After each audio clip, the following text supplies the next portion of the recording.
आचार्य चरक का जीवन परिचय। चरक एक महर्षि आयुर्वेद विशारद के रूप में प्रसिद्ध थे। वे एक राजवैद्य थे। चरक संहिता इनके द्वारा रचित एक प्रसिद्ध आयुर्वेद ग्रंथ है। चरक एक महर्षि एवं आयुर्वेद विशारद के रूप में विख्यात हैं। वे कुषाण राज्य के राजवैद्य थे। इनके द्वारा रचित चरक संहिता एक प्रसिद्ध आयुर्वेद ग्रंथ है।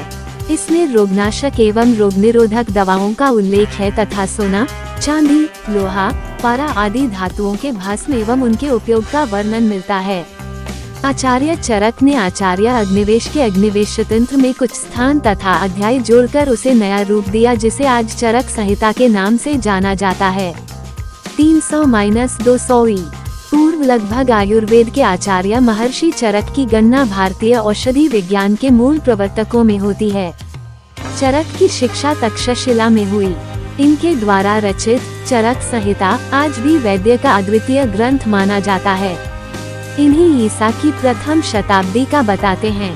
कुछ विद्वानों का मत है कि चरक कनिष्क के राजवैद्य थे, परंतु कुछ लोग इन्हें बौद्ध काल से भी पहले का मानते हैं। 8वीं शताब्दी में इस ग्रंथ का अरबी भाषा में अनुवाद हुआ और यह शास्त्र पश्चिमी देशों तक पहुंचा। चरक संहिता में व्याधियों के उपचार तो बताए ही गए हैं, प्रसंगवश स्थान स्थान पर दर्शन और अर्थशास्त्र के विषयों की भी उल्लेख है।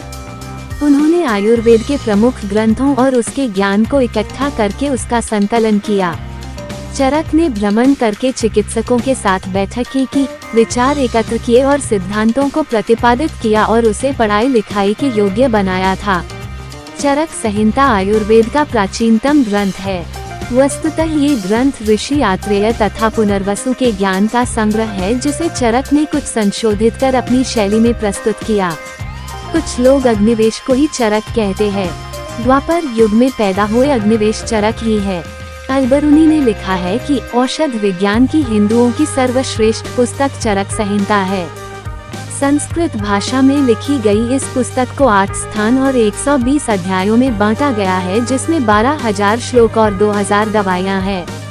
आयुर्वेद की सर्वश्रेष्ठ कृति मानी जाने वाली चरक संहिता में भारत के अलावा यवन, शाक, चीनी आदि जातियों के खानपान और जीवन शैली का भी जिक्र मिलता है।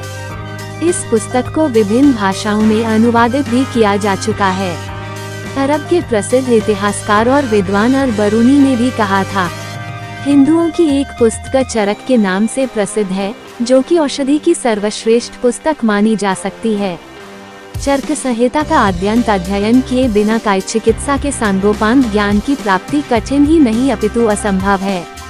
ये कहना अतिशयोक्ति नहीं होगी कि कुशल काय चिकित्सक बनने के लिए इस संहिता का वाक्यशः, वाक्यार्थशः एवं अर्थावयवशः अध्ययन अत्यावश्यक है।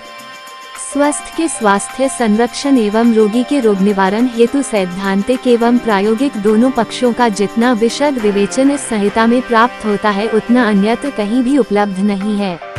प्राचीन काल में गुरु शिष्य परंपरा में सभी आचार्य अपने शिष्यों को संहिताओं का अध्ययन कराते समय वाक्यशः, वाक्यार्थशः एवं अर्थावयवशः शैली का उपयोग करते थे।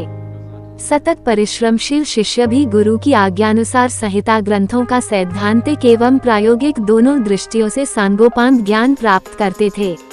परवर्ती काल में संहिताओं के गूढ़ एवं अस्फुट अर्थों को भली भांति समझने हेतु उन पर व्याख्या लिखने का कार्य आरंभ हुआ।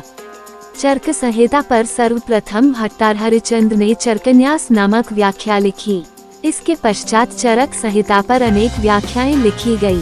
कालक्रम से उनमें से अधिकतर व्याख्याएं पूर्णतः विलुप्त हो गई।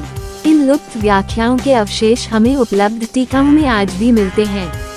इनमें भी चक्रपाणि दत्त की आयुर्वेद दीपिका व्याख्या का ही चरक संहिता के पठन पाठन में अधिक प्रचलन है। आयुर्वेद दीपिका व्याख्या के बारे में विद्वज्जनों की मान्यता यह है कि इसके सहित चरक संहिता का अध्ययन किए बिना आयुर्वेद के रहस्यों को समझना अत्यंत दुरूह है।